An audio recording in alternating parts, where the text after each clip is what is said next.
This is a question that comes up again and again, and it is important to get this right. You don't want to waste your time when you're practicing scales or miss an important exercise. So in this video, I'm going to go over some of the exercises that I think you definitely want to check out and have as a part of your practice routine. And I'm also going to give you some musical examples so you can see that they're useful and that you need them when you're playing. Because you don't want to waste your time when you're practicing scales, you want to include exercises that are actually going to help you play better music and give you vocabulary. And I'm also going to talk a little bit about why I think bebop scales are kind of a waste of time and not that good for your creativity. My name is Jens Larsen, learn jazz, make music. Some people seem to think that practicing scales is just running up and down the scale. I think I get that email or YouTube comment at least 3 times a week. But really, when you're soloing, hopefully you're playing something else than just running up and down scales. And you probably also want to have your scale practice reflect that so that it's helping you play more interesting solos. But still, we want to start simple, and a really easy place to start playing a C major scale would probably be with the root on the 6th string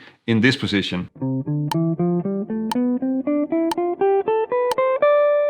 So now I'm starting with a really basic scale, because that also means that it's easy to keep track of and learn what the notes are that you're playing. And that is actually going to be really useful along the way. When you practice this, it does really make sense to go C, D, E, F, G, A, B, C, D, E, F.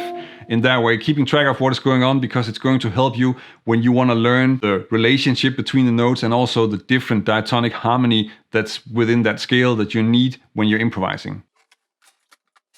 It's not too important what system you use when it comes to practicing scales. Just pick one, and if you want to check out some of the different versions that are, I think the most common ones would be the caged, the Berklee system, and also the 3 notes per string systems. Then I have a video on that, and you can check that out. There's a link in the description. When I practice scales, then I think mostly just in one sort of parent scale, and then I use that for all the harmony that's in there. So I'll practice the C major scale, but that's gonna cover a lot of diatonic chords, just the basic ones, but of course also all the sus chords and other things that you can construct within that scale. I don't really spend a lot of time on working on different modes. I don't have to practice the G7 or the G Mixolydian scale separately in that way.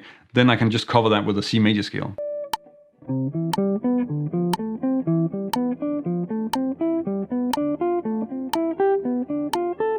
I'm going to go over these exercises backwards. So we're actually starting with the most difficult one, and then I'm going to give you a few other exercises later that are going to make it a lot easier to play this one. And that's just simply because this is a really important exercise. In fact, I have a video called The Most Important Scale Exercise in Jazz, which is about playing the diatonic 7th chords. The music that we play, the standards and the songs, are all based on 7th chords.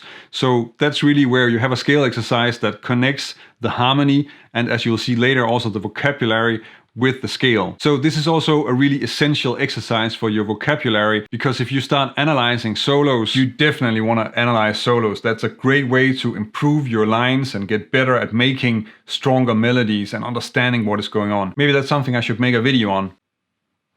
If you start analyzing solo lines, then you find a lot of 7th chord arpeggios. For instance, here's a lick from Joe Pass.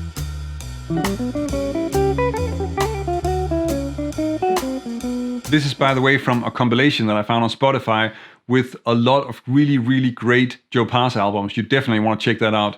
I'll link to that in the description as well. So what he's using here is first just an E minor 7 arpeggio, and then going directly into a C sharp half diminished arpeggio on the A7. So in that way we already have 2 arpeggios happening in the first part of the phrase. Another more modern example would be Kurt Rosenwinkel on All or Nothing at All.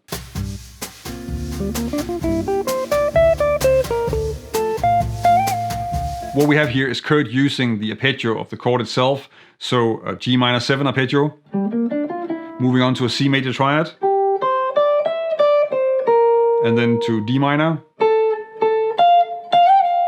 And what you should also take away from this is, even with a modern player like Kurt, how strongly he connects to the harmony and how he's using the arpeggios and the chord tones to really make that connection. But when you start working on this exercise with the diatonic 7th chords, you're probably going to find that it's a little bit tricky to do, and the next few exercises are going to help you make it a little bit easier and just ease into it.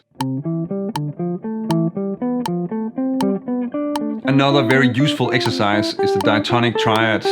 And you're probably already aware that the triads are important, but just to give you some examples of how that's all over the place with a lot of different players, here's an example from Metheny's solo on Solar.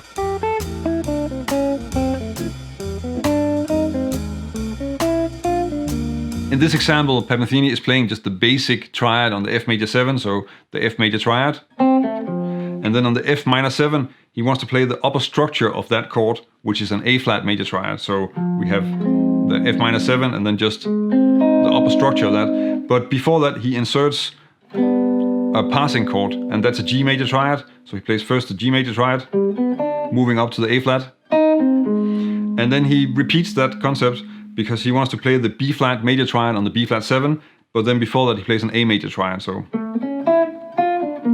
in that way he's just walking up to the B flat 7.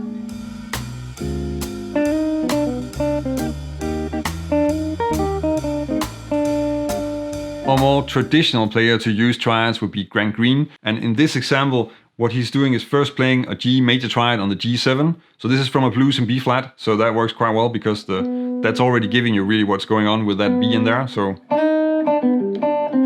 and then on the F7 he's using an E flat major triad with this pattern and then resolving that to B flat 7. I think it's clear that the triads are easier to play than the 7th chords because the intervals are not that large and there are fewer notes, so that's gonna make it a lot easier by itself. And of course, if we wanna make an easier version of the triads, then we just take away one more note and then we have the diatonic thirds.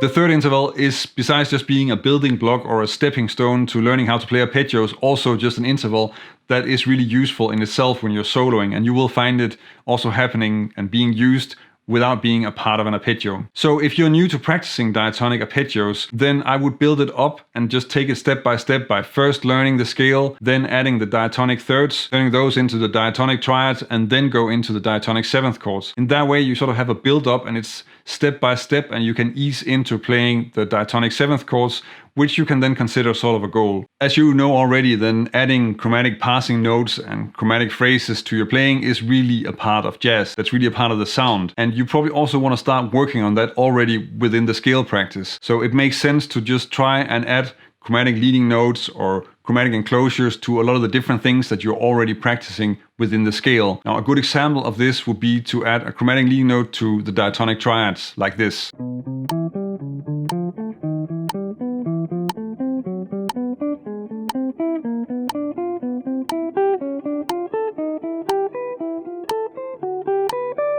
I think it's really important that you start working on being flexible and being able to apply these chromatic leading notes as something that has a specific sound that wants to resolve from outside the scale and back into the scale. And I think that's also how you want to think about it. So to return to my comment on bebop scales, that's what I don't really like about bebop scales. They're just presenting a system, and if you play according to that system, then you can mindlessly run up and down scales, and that's just not really a very creative way to practice, in my opinion, at least not in my experience. And you end up with all these lines that are just running up and down scales and not really saying anything. So for me personally, that's never really been a very solid approach. I think it's much more useful to work on being creative and learn how to create melodies with all these chromatic passing notes and enclosures, and in that way work with it. And if you actually start analyzing solos, you don't find that much bebop scale in there. You find a lot of other chromaticism that sounds great. I think you should practice these exercises because they're important. They're giving you vocabulary and teaching you about the scale and the diatonic harmony. You probably want to check this out for all the scales that you're working with and that you use when you're solo. Another thing that you also want to pay attention to is that you try practicing towards being flexible, because that's going to make it easier for you to improvise and give you more options. And that means doing a lot of different exercises and create variations, check out a lot of different things. And if you want to check out a video on that, then check out this video where I'm talking about how to practice scales in positions.